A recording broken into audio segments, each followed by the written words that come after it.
Graduates MLC బరిలో Teenmar Mallanna green signal ఇచ్చిన Congress high command ఇప్పటి నుంచే వర్క్ చేసుకోవాలని సూచన. గత ఎన్నికల్లో 1.49 లక్షల ఓట్లతో సెకండ్ ప్లేస్లో ఉన్నటువంటి మల్లన్న ఈసారి మళ్ళీ పోటీ చేసేటువంటి ప్రయత్నం చేస్తున్నారు.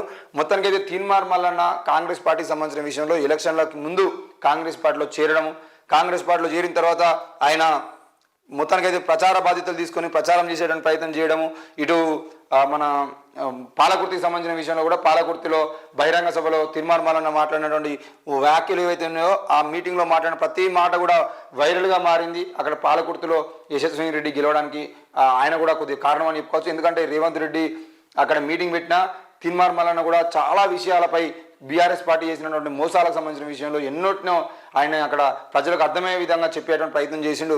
మరి అక్కడే కాదు, దాదాపు తెలంగాణ రాష్ట్ర వ్యాప్తంగా బీఆర్ఎస్ పార్టీకి సంబంధించిన విషయంలో బీఆర్ఎస్ పార్టీని ఏ ప్రతిపక్షం లేని సమయంలో తెలంగాణలో కాంగ్రెస్ కానీ బీజేపీ కానీ మిగతా ఏ పార్టీలు కూడా ప్రతిపక్ష పదవిని ప్రతిపక్ష హోదాను చేసేటువంటి ప్రయత్నం చేయకపోయినా కూడా ఆయన ఒక్కడై తీన్మార్ మల్లన్న ఒక్కడై కూడా అక్కడ పోరాటం చేసిన పరిస్థితి కనబడింది. ఆ బీఆర్ఎస్ పార్టీకి వ్యతిరేకంగా మాట్లాడి నిలబడి కేసులు పెట్టుకొని కోర్టు జైలుకు పోయి బయటకు వచ్చి పూర్తిగా బీఆర్ఎస్ పార్టీ చేస్తున్న ప్రతి ప్రజా వ్యతిరేక విధానాన్ని ప్రతి ఆలోచనని బయట తీసుకొచ్చి వాళ్ళ మంత్రులు ఎమ్మెల్యేలు ఎమ్మెల్సీలు ఎంపీలు అందరూ చేస్తున్న అరాచకాల మీద కూడా ఎప్పటికప్పుడు మీడియాలో మాట్లాడుతూ ఆయన చేసిన ప్రయత్నం చాలా గొప్పది. మరి ఆయన ఈరోజు మళ్ళీ కాంగ్రెస్ పార్టీలో చేరిన తర్వాత మరి గ్రాడ్యుయేట్ ఎమ్మెల్సీకి సంబంధించిన విషయంలో లాస్ట్ టైం గ్రాడ్యుయేట్ ఎమ్మెల్సీలో పాల్గొని 1.49 లక్షల ఓట్లతో సెకండ్ ప్లేస్లో ఉన్నాడు. మరి ఈసారి కాంగ్రెస్ పార్టీ నుండి పోటీ చేయడానికి ఆయన ప్రయత్నం చేస్తే దానికి కాంగ్రెస్ హైకమాండ్ కూడా ఒప్పుకున్నట్టుగా తెలుస్తూ ఉంది. తీన్మార్ మల్లన్నగా గుర్తింపు పొందిన చింతపండు నవీన్ కుమార్ మరోసారి గ్రాడ్యుయేట్స్ ఎమ్మెల్సీ ఎన్నికల్లో పోటీ చేయడానికి సన్నద్ధమవుతున్నారు. కాంగ్రెస్ పార్టీ తరఫున అధికారిక అభ్యర్థిగా ఖరారుగా ఉన్నట్లు ఆయన సన్నిహితులు పేర్కొన్నారు. ఇప్పటికే కాంగ్రెస్ హైకమాండ్ నుంచి గ్రీన్ సిగ్నల్ లభించిందని ఇప్పటి నుంచి వర్క్ చేసుకోవాలని సూచించినట్లు వారు పేర్కొన్నారు. 3 ఏళ్ల క్రితం 2021 మార్చిలో జరిగిన నల్గొండ, వరంగల్, ఖమ్మం జిల్లాల గ్రాడ్యుయేట్స్ ఎమ్మెల్సీ ఎన్నికల్లో స్వతంత్ర అభ్యర్థిగా పోటీ చేసిన తీన్మార్ మల్లన్న 1.49 లక్షల ఓట్లతో 2వ స్థానంలో నిలిచారు. ఈ ఎన్నికల్లో బీఆర్ఎస్ తరఫున పోటీ చేసి గెలిచిన పల్లా రాజేశ్వరరెడ్డి కేవలం 12,800 ఓట్లతో ఆధిక్యంలో తీన్మార్ మల్లన్నపై గెలిచారు.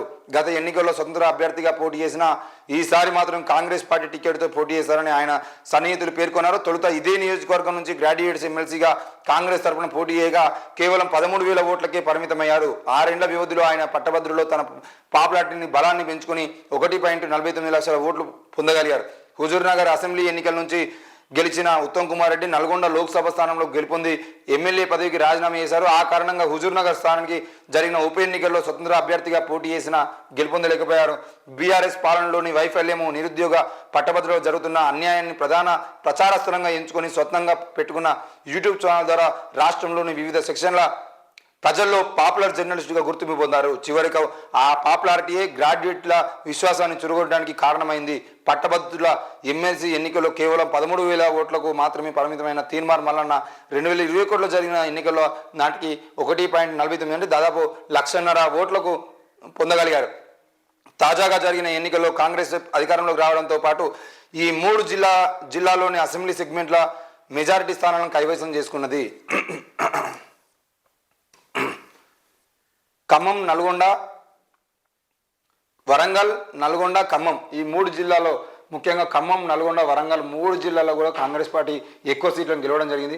మరి ఎక్కువ సీట్లను గెలిచిన కాంగ్రెస్ పార్టీ తరపున ఇప్పుడు ఒకవేళ తీన్మార్ మల్లన్న కనుక పోటీ చేస్తే తప్పకుండా అక్కడ కాంగ్రెస్ పార్టీకి ఉన్నటువంటి ఓటర్లు అలాగే అక్కడ ఉన్న గ్రాడ్యుయేట్స్ ఇప్పటికే దాదాపు 1,50,000 ఓట్లను పొందినటువంటి తీన్మార్ మల్లన్న మరి నిలబడితే ఆయన గెలిచేటువంటి అవకాశాలు అయితే కనబడతా ఉన్నాయి. మరి తీన్మార్ మల్లన్న ఒకవేళ కనుక ఆ ఎమ్మెల్సీగా గెలిచేది ఉంటే ఆయన కూడా ఏదో ఒక మంత్రి పదవి తీసుకునే అవకాశాలు ఉంటాయా, మరి ఏముండబోతుంది? కేవలం ఎమ్మెల్సీగా మాత్రమే ఉండి ఆయన నిలబడాలని ప్రయత్నం చేస్తారా, ఇలా ఉండబోతుంది ఏంది అనేది కూడా ఆయన ఎమ్మెల్సీగా గెలిచిన తర్వాత ఆ కాంగ్రెస్ పార్టీకి సంబంధించిన విషయంలో మంత్రి పదవి ఇస్తుందా, లేదంటే మండలిలో ఏదైనా పదవి ఇస్తుందా, లేదంటే కాంగ్రెస్ పార్టీకి సంబంధించినటువంటి విప్గానా ఏదైనా పదవి ఇస్తారా ఏంది అని కూడా వేచి చూడాల్సిందే.